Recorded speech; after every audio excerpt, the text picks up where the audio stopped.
De tudo quanto é jeito, tem gente que brilha. É o calor humano, é a luz, é a esperança, é pra frente que vai. É pra frente que vai, Cuiabá tá mudando, quer ver, venha cá. Vem cuidando da gente, o HMC e o kit escolar. Na saúde, na creche tá muito melhor com a hora estendida. O fusão tá zerado, levando pra frente essa gente que brilha. Vamos junto pra frente, pra frente, pra frente vai. É trabalho pra gente, pra frente vai. A mudança não para, é cuidando da gente, é pra gente brilhar. Vamos junto pra frente vai. É trabalho pra gente, pra frente vai. A mudança não para, é cuidando da gente, é pra gente brilhar. Prefeitura de Cuiabá, Cuiabá pra frente, cuidando da gente.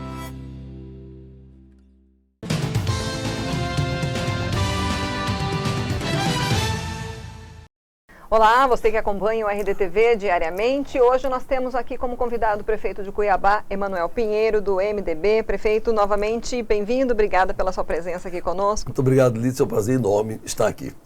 Bom, vamos iniciar falando de obras, projetos que o senhor tem anunciado. A gente está aí num ano retomando, né, a vida pós-pandemia, início de ano. O que a gente pode esperar para Cuiabá? Lídia, a gestão Emanuel Pinheiro é uma usina de obras, uma fábrica de obras, ações, projetos e programas que não parou nenhum minuto. Nem com a pandemia nós paramos. Então, respeitamos aí todas as medidas de biossegurança, mas Cuiabá não parou, Cuiabá não pode parar.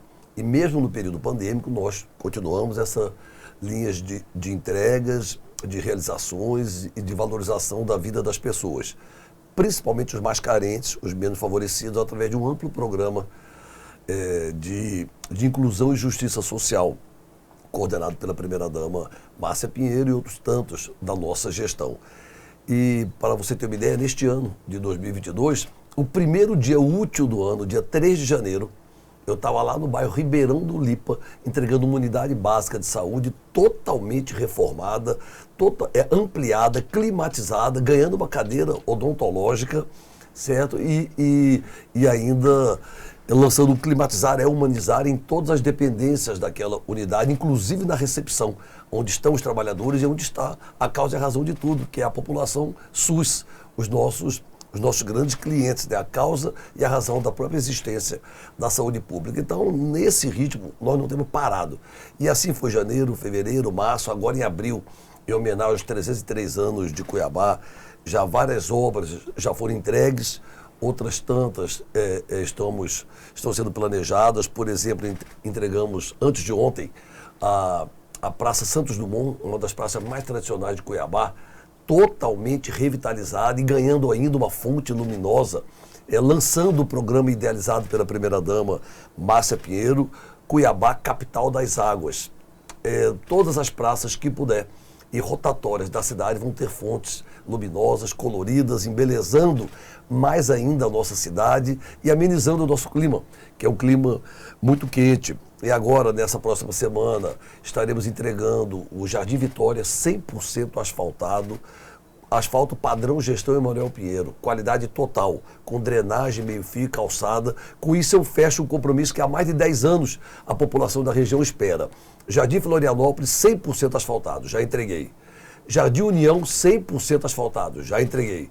E agora o Jardim Vitória 100% asfaltado, todos com drenagem, meio-fio e calçada. Também vamos entregar agora a Unidade Básica de Saúde do Nico Baracate, lá no Cochipó, que nós é que entregamos as 1.200 unidades no trabalho do deputado federal Emanuel Pinheiro Neto, em Brasília. Vamos entregar a Unidade Básica de Saúde do Jardim Imperial 2. Vamos entregar o Centro de Especialidade Médica do bairro Pascoal Ramos. Enfim, Lídice, vamos entregar a Orla do Porto 2.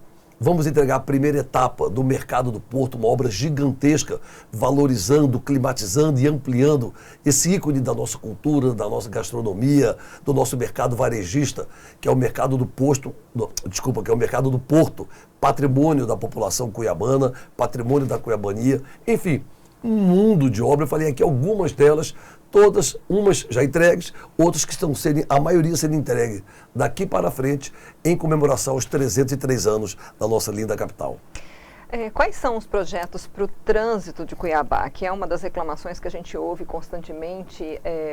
O trânsito ele está cada vez mais caótico, né? E a gente percebe que com essa retomada, inclusive, de movimento na cidade, depois da pandemia, as pessoas voltando a trabalhar 100% presencialmente, parece que piorou, ou então a gente desacostumou do que era, né? Mas assim, tem como resolver esses gargalos que existem na nossa capital, prefeito? Você imagina Cuiabá hoje sem o viaduto Juca do Guaraná, lá na Avenida das Torres, entroncamento da Avenida Itália com a Avenida das Torres, cruzamento.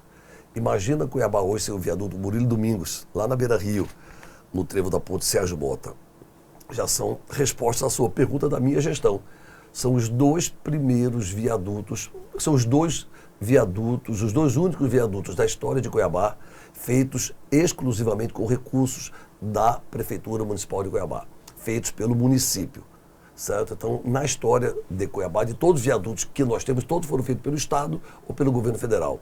Pela primeira vez na história, 2 viadutos foram construídos, feitos e entregues 100% com recurso do município de Cuiabá, da Prefeitura Municipal de Cuiabá, dando uma resposta ao trânsito que estava caótico na região. E estamos tomando várias outras medidas que não têm a mesma dimensão, mas que ajudam a tornar o trânsito de Cuiabá um pouco mais humanizado, melhorar a mobilidade urbana.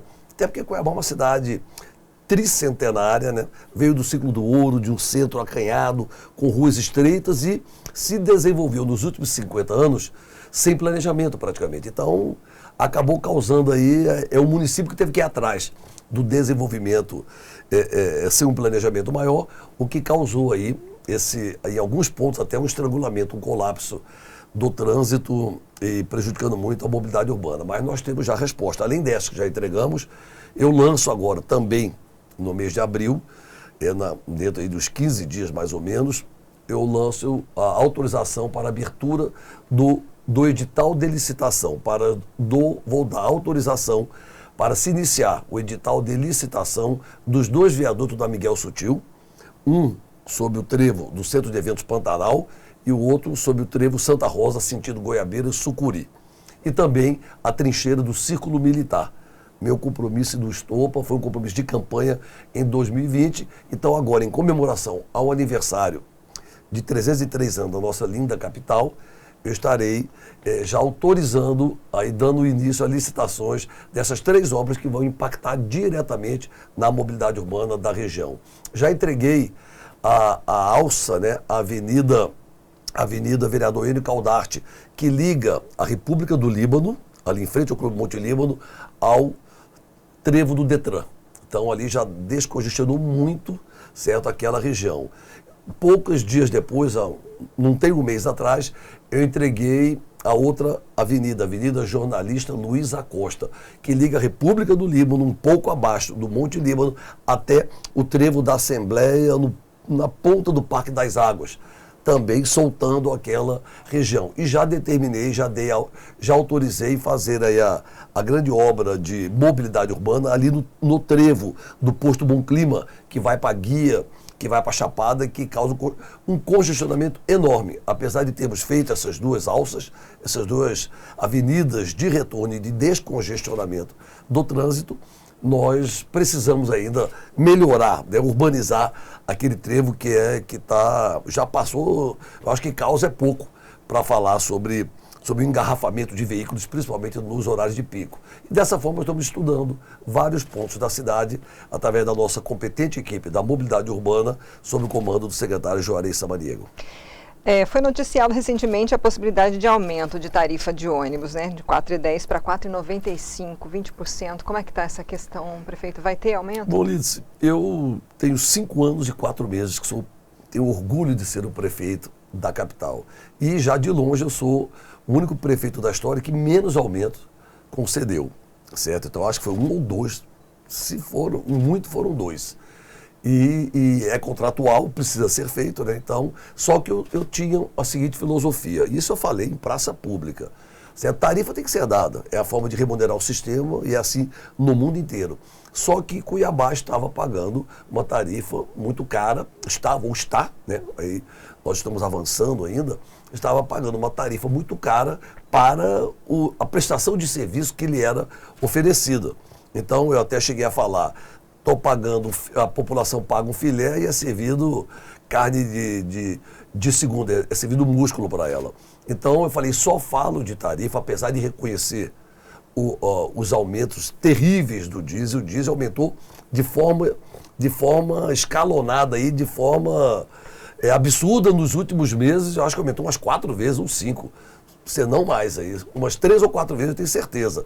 E com isso todos os insumos subiram do transporte coletivo. Então, mas eu dizia o seguinte, enquanto não renovar a frota e não entregar ônibus com ar-condicionado e não avançar na minha política de até o final do meu mandato, Cuiabá será a única capital do país com 100% da frota com ônibus com ar-condicionado e uma idade média mais nova, certo? Eu não falo em aumento de tarifa.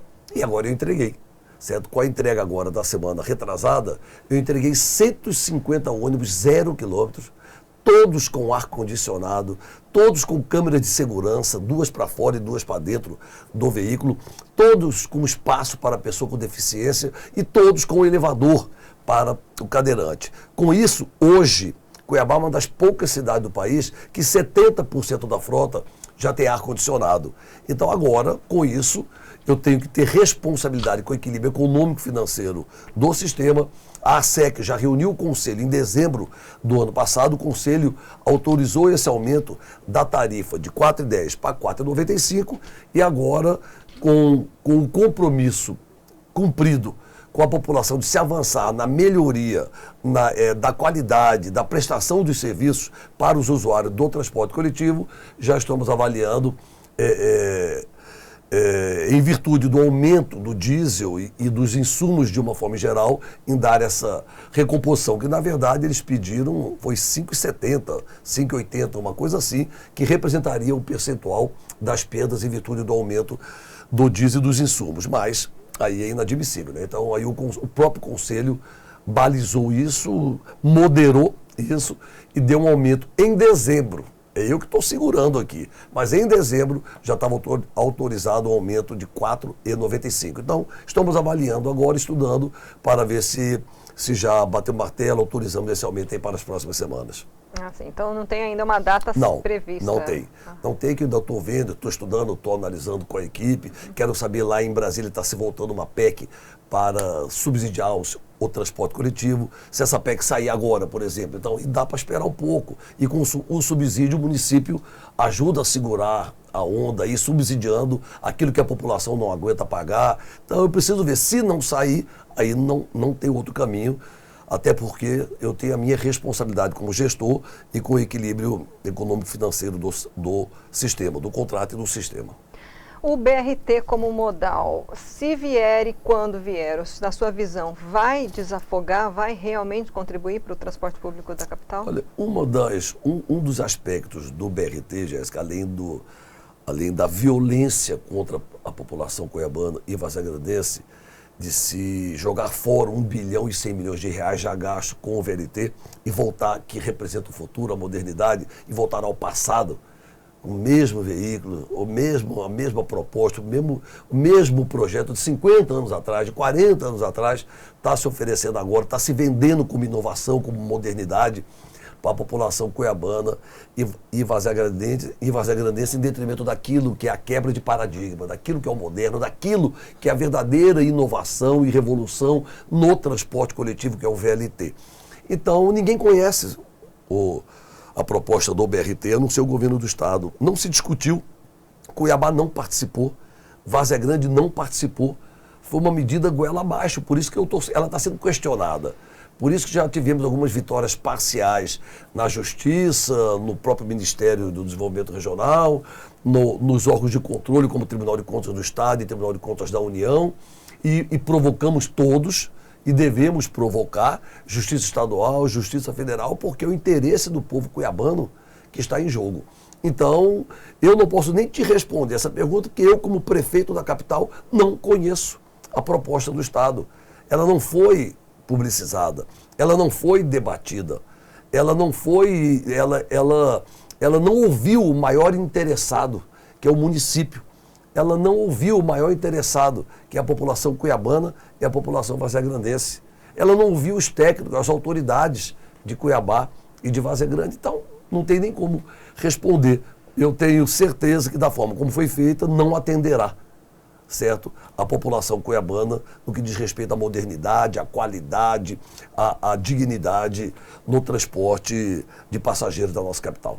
Mudando um pouquinho de pauta, de assunto, prefeito, agora trazendo para a questão da saúde, né? Houve aí a Operação Capistrum, que o senhor foi afastado em outubro do ano passado, por questões de irregularidades apontadas aí na contratação de servidores da Secretaria de Saúde de um município. O senhor retomou e veio essa decisão judicial que deveriam ser exonerados os comissionados para que os que passaram na seleção, enfim, fossem contratados. Como é que está hoje essa situação? Já houve essa exoneração? Porque é um grupo muito grande de servidores, né?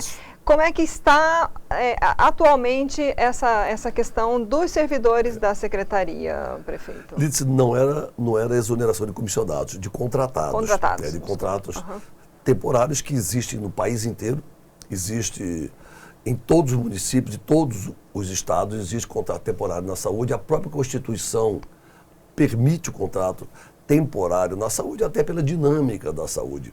Por exemplo, eu acabei de falar, até esqueci de falar, nas entregas eu falei da Unidade Básica de Saúde do Nico Baracate, Unidade Básica de Saúde do Imperial 2, o SEM Pascoal Ramos, esqueci de falar da UPA Leblon, que eu entrego no mês de maio agora, em comemoração aos 303 anos de Cuiabá. Só aí, por baixo, é 700 trabalhadores a mais. E aí, o que eu faço? No contrato, não tem tempo de fazer o concurso.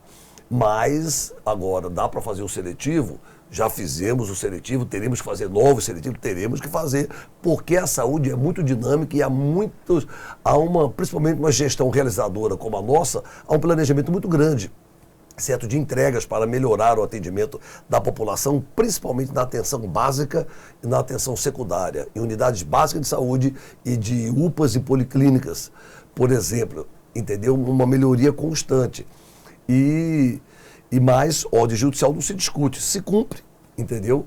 E na justiça eu vou provar, certo? Já estou provando e vou provar até o final, com todo respeito ao Ministério Público e ao Judiciário, entendeu? Fazem a sua parte, mas eu vou mostrar que houve aí houve um engano muito grande, um equívoco muito grande, e eu fui vítima de uma injustiça. Mas esse é um outro aspecto, esse eu vou mostrar no momento certo e no âmbito e no fórum competente, que é o Poder Judiciário. Enquanto isso, decisão judicial não se discute. Se cumprir, eu estou cumprindo integralmente, juntamente com toda a minha equipe, essa é a determinação.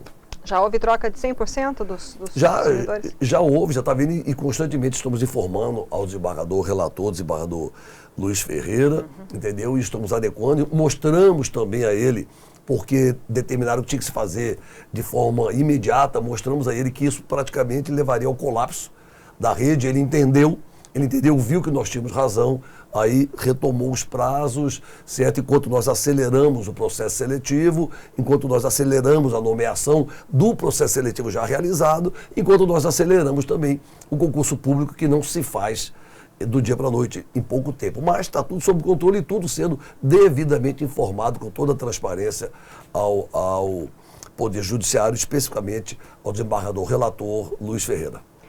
Uma curiosidade, Dia do Perdão, que está em pauta aí para ser votado na Câmara, como é que está essa pauta? Vai sair, não vai sair? O senhor vai sancionar? Tudo que vem de Emanuel Pinheiro vira polêmica, né? Tudo que eu faço vira polêmica. Virou, né? Eu até gosto disso, eu até não acho ruim não, porque eu não sou acomodado não, eu sou de virar a página mesmo, entendeu?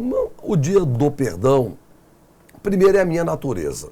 Eu não guardo ódio de ninguém, eu não persigo ninguém, eu não tenho aquele espírito, eu não sou arrogante, não sou perseguidor, não sou osiento, não procuro mal de ninguém, muito pelo contrário, eu sou uma pessoa do bem. Então, já a natureza em si. Eu vi essa proposta que me foi trazida por alguns pastores entendeu, de igrejas evangélicas, certo? E um padre falou comigo, e eu já vi uns municípios, São Paulo e vários municípios brasileiros têm. E o Dia do Perdão, diferentemente do que querem vender e tudo querem me atingir politicamente, ele simboliza uma data para que você possa exercitar o perdão na sociedade que você vive. Exercitar o perdão no seu trabalho, exercitar o perdão na sua casa, exercitar o perdão na sua família, exercitar o perdão nas suas relações como um todo, entendeu? Então seria uma forma de construção de uma sociedade melhor, mais evoluída, mais cristã, que é isso que foi pregado por Jesus Cristo, entendeu? E eu tenho fé, acredito nisso e creio nisso. E já sabia que teria algumas retaliações, mas é só isso que eu quero. É só isso, como foi feito em várias cidades, inclusive na capital do maior estado brasileiro, a capital do estado de São Paulo, a cidade de São Paulo. Também existe. Então, agora, a Câmara é soberana. A Câmara ela é independente, eu não posso intervir. A mensagem eu enviei. Agora, se eles vão aprovar ou não, a polêmica estabeleceu-se lá. De minha parte, eu fiz aquilo que a minha consciência e a minha fé cristã determinavam que eu fizesse. Não tem como a gente falar do dia do, né, ouvindo o senhor falar do Dia do Perdão, prefeito, nos remeter, é impossível a gente remeter às questões, às rusgas políticas entre o senhor e o governador Mauro Mendes. Tem que ter um perdão aí também, porque vocês estão assim sempre em constante troca de farpas pela mídia, né? Ou a gente está sempre vendo declarações de um e de outro, né? No sentido. Mas você falou bem. Você falou bem, rusgas políticas. Repara o meu nível e o nível dele. Repara quando eu critico e quando ele critica, que ele vem pra cima de mim naquela arrogância, chutando canela, baixando o nível, entendeu? Como se fosse um santo, o ícone da moralidade, o ícone da seriedade e tal. Então, repara o nível dele. Eu não jogo no campo do pessoal. Eu não envolvo família. Eu tenho limite até das minhas críticas. Eu tenho limite até nelas, porque eu tenho um nível, o nível que eu tenho até de berço, até de criação, até por ser cristão, eu tenho um nível, eu ataco politicamente, eu ataco o seu governo, eu ataco a sua forma de administrar, eu ataco a arrogância com que ele administra, eu ataco a falta de diálogo com que ele administra, eu ataco a sua forma de administrar para poucos, de olhar apenas os ricos, de não administrar para os mais pobres, para quem mais precisa. Eu ataco a sua mania de perseguição contra os servidores públicos. Eu ataco a sua campanha explícita, né? Atitudes explícitas de desmonte do serviço público. Eu ataco as atitudes que o levaram a ser o governo que mais cobrou impostos e mais taxou a sociedade na história de Mato Grosso, sacrificando o orçamento da família mato-grossense. Eu ataco a perseguição ao comércio, que ficou sobrecarregado demais, e muitos comércios fecharam as portas por não aguentar tamanha política de taxação, tamanha sobrecarga tributária sobre os seus ombros, que gerou desempregos e desesperança no setor do comércio mato-grossense. Então, eu ataco a política, entendeu, sem rumo do governo do Estado, sob o comando de um governador sem rumo, arrogante, que administra para poucos, que tem um grupinho de amigos que se beneficiam de um estado inteiro, enquanto a maioria esmagadora da população está à margem desse processo.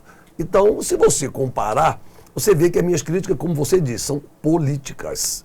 É um direito que eu tenho, como ele tem de me criticar, você, qualquer cidadão que está me assistindo, tem o direito de me criticar também. Eu não estou gostando da gestão, Emanuel, está faltando isso, a saúde está ruim ali, tem buraco na cidade, você precisa resolver aquela demanda. Correto. Então, isso é democracia. E a gente tem que respeitar. Agora, quando parte para o pessoal, quando parte para a baixaria, para o baixo nível, principalmente sem moral nenhuma, principalmente quando você não tem moral nenhuma para falar de ninguém, de seu ninguém, aí pesa, né? Mas assim mesmo, eu exercito com ele, com o seu grupinho, o Dia do Perdão. Por que, então, o senhor não sai à candidatura a governo do Estado agora? O senhor já tem declarado que não vai ser candidato. E acho que o que se esperava na política era justamente esse embate. Exato. Não, e se esperava muito. Olha, eu Mendes. tenho muita gente que me pega na rua, que me abraça, que me manda mensagem, servidores públicos, então uma gama muito grande, estava esperando a minha candidatura. E eu fiquei mais triste que todos vocês aí que ficaram tristes, assim, desesperançados porque eu não fui candidato. Mas deixa eu explicar para vocês, até na oportunidade que a Lídice está me dando aqui, que o RDTV está me dando. Vamos lá, nós tínhamos um trabalho encaminhado, nós tínhamos um grupo, um projeto de construção. O Wellington Fagundes, candidato ao governo do Estado, ele unia todo o nosso grupo, ele unia políticos de todos os partidos, de todas as áreas, e ele está no momento dele. Então a gente tem que saber o nosso momento na política. O Wellington Fagundes, ao longo de toda a trajetória política dele, que ele construiu uma biografia extraordinária, ele chegou agora. Agora ele está maduro, ele está preparado e há um grande reconhecimento da sociedade no nome dele para o governo do Estado. E ele alimentou isso com a gente. Reunimos várias vezes. Agora, numa reunião na minha casa, que eu tive uma luz, né, que me deu esse toque, eu reuni na minha casa um jantar num dia, um almoço no outro, é que o Wellington comunicou a gente que ele não queria ser candidato ao governo, que ele se preparou para ser candidato ao Senado e chegando perto do fim do mundo, ele comunicou para nós que estava conversando para ser candidato do grupo do governador Mauro Mendes, quando aquele grupo que ele estava comunicando aquilo era o grupo que estava sendo construído na oposição a esse projeto que aí está. O chão abriu, ficamos sem chão. O grupo quase que dispersou, só não dispersou mais porque eu tirei férias e saí 14 dias em articulação, não tivemos tempo de preparar uma outra candidatura. Graças a Deus eu fiquei muito feliz no estado inteiro, mesmo onde o Emanuel não é tão conhecido, o meu nome é sempre o terceiro, ali quase que no empate técnico com o Wellington, vem sempre Mauro Mendes, o Wellington e Emanuel Pinheiro. Então era o nome natural, mas se eu tivesse me preparado, não deu tempo, não deu tempo. O meu partido, o MDB, uma parte maior quer continuar a aliança com o governo e uma outra parte da qual eu participo não quer essa aliança, quer um outro projeto. Então eu teria que discutir isso ainda ali na frente, o que seria um absurdo, eu tinha que sair com o Partido Unido. Outro ponto, aí eu pensei em mudar, vou por solidariedade. O presidente nacional do partido, Paulinho da Força, tinha me ligado, conversou comigo. A federação PT, PCdoB e PV reuniram, fecharam a questão, só aceitamos o candidato se for Emanuel Pinheiro. Certo? Agradeço aqui de público a deputada Rosa Neide, ao deputado Valdir Barranco, ao Aloysio Arruda, ao Miranda do PCdoB, né, o ícone do PCdoB. Agradeço ao meu irmão Estopa, presidente do PV, ao Aloysio Leite. Fecharam a questão e tinha que ser meu nome. A presidente nacional do PT, Gleisi Hoffmann, ligou para mim, faltavam 2 dias para o prazo. E o que pesa, além de tudo isso, de não ter me preparado, certo? A minha família também resistindo, certo? Mas, além de tudo isso, a renúncia, né? A renúncia à cadeira sagrada de prefeito da capital e a frustração que isso podia causar, o sentimento de traição ao eleitor cuiabano, onde eu tenho um compromisso de fé e tenho muitas coisas, muitas realizações a entregar ainda à população. Por isso, certo? Por não ter tido esse preparo, por não ter tido essa... O projeto era outro, era o Wellington. Então, por todo esse histórico que eu acabei de relatar aqui, e por Cuiabá, e pelo povo cuiabano, certo? Eu não poderia tomar uma decisão precipitada. Então, eu sou um homem de desafios. Eu sou de correr risco. A minha vida inteira eu fui assim. O embate, o enfrentamento, o desafio, o risco me atrai. Entendeu? Eu sou disso. Então, mas pela primeira vez na minha vida, eu tomei uma decisão pisando mais em terra firme. Pisando mais em terra firme. Eu até pensei, será que eu estou ficando velho? Será que isso é a experiência? Até agora, eu tenho até essa confusão interior aqui em mim. Eu estou pensando, será que eu tomei essa... Será que o Emanuel de 3 anos atrás, de 4 anos atrás, tomaria essa decisão? Ou ia para o pau, ia para o embate, como sempre foi o meu estilo? Então, não sei se isso chama experiência, talvez, entendeu? Bom, para a gente encerrar, eu sei que a gente está aí já no deadline, tem mais 5 minutinhos. A sua esposa... O que é deadline? Deadline, né? Deadline. Linguagem de televisão, né? Estamos no fim do tempo, né? Chique, tempo... eu vim aprendendo, deadline. Eu usar em discurso esse deadline. Pois é, chique. O seu filho é pré-candidato à reeleição e a sua esposa é pré-candidata, já está definido, pré-candidata a estadual? Não. O Emanuelzinho, candidato natural à reeleição. Entendeu? Natural. Cresceu demais, a maior revelação, não é porque é meu filho não, mas a maior revelação política da nova geração que surgiu no estado das últimas eleições, 27 anos, o terceiro deputado federal mais jovem da Câmara Federal, o único cuiabano, o único representante da Baixada Cuiabana, e tem sido uma revelação, virou presidente da disputadíssima Comissão de Segurança Pública e Combate ao Crime Organizado da Câmara dos Deputados, é respeitado entre os colegas, entre o presidente da Câmara, e tem feito um grande trabalho por Cuiabá, pela Baixada Cuiabana e por Mato Grosso. Seu nome cresceu. Hoje ele não é mais filho do prefeito, ele é o deputado federal Emanuel Pinheiro, então é uma candidatura natural. A Márcia, ela pode ser candidata a tudo, como pode ser candidata a nada. Ela só não disputa a deputada federal, o nome dela só não está cotada a deputada federal, porque ela apoia o Emanuelzinho, porque tem o filho dela. Mas e o nome dela não surge de uma imposição do Emanuel Pinheiro, muito pelo contrário, entendeu? O nome dela surge naturalmente pela sua humildade, pelo seu carisma, pelo seu trabalho na área social, coordenando vários programas. Tem um que teve repercussão nacional, que foi a criação do auxílio, da pensão, né? Da pensão para os órfãos do feminicídio, dando uma pensão de meio salário mínimo a toda criança vítima do feminicídio. Quer dizer, essa criança, coitada, tem um futuro comprometido se não houver um aconchego emocional, espiritual, financeiro, familiar. Ele perde a mãe assassinada e o pai preso, e o pai assassino. Então, numa só tacada, aquela criança perde o rumo, perde o sentido, né, de vida até. Então, aí a Márcia idealizou esse programa. Cuiabá hoje é referência nacional. Paga meio salário mínimo a toda família que acolher uma criança, um jovem vítima de feminicídio. Isso vai até a maioridade. Então, isso coordenado pela primeira-dama Márcia Pinheiro, além de outras inúmeros programas sociais que estão contribuindo pela política de humanização, de amor ao próximo, de combate à miséria, de combate à fome, de combate à pobreza e de inclusão e de justiça social em Cuiabá. Além disso, foi ela que coordenou a criação da Secretaria da Mulher. Então, ela idealizou todo o projeto, todo o programa para o empoderamento da mulher cuiabana, o combate à violência contra a mulher, a efetiva participação da mulher na sociedade. Então, Cuiabá tem sido referência nacional, reconhecida pela própria ministra Damares nesse trabalho. Então, o papel da primeira-dama, porque com a descrição dela, a humildade dela e o carisma dela, ela vem naturalmente, o nome dela está surgindo. Eu nunca disse que ela é candidata, eu nunca lancei o nome dela. Então, está surgindo naturalmente. O que eu posso te dizer, certo? Ela pode ser candidata a tudo, como pode não ser candidata a nada.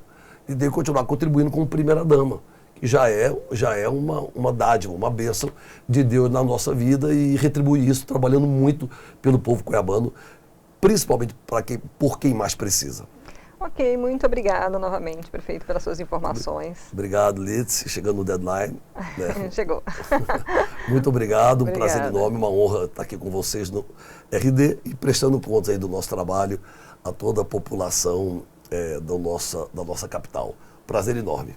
Gente, nós ouvimos aqui o prefeito Emanuel Pinheiro, prefeito de Cuiabá, do MDB, e essa entrevista fica disponível no nosso canal do YouTube e no site RD News. Curta e compartilhe. Até a próxima.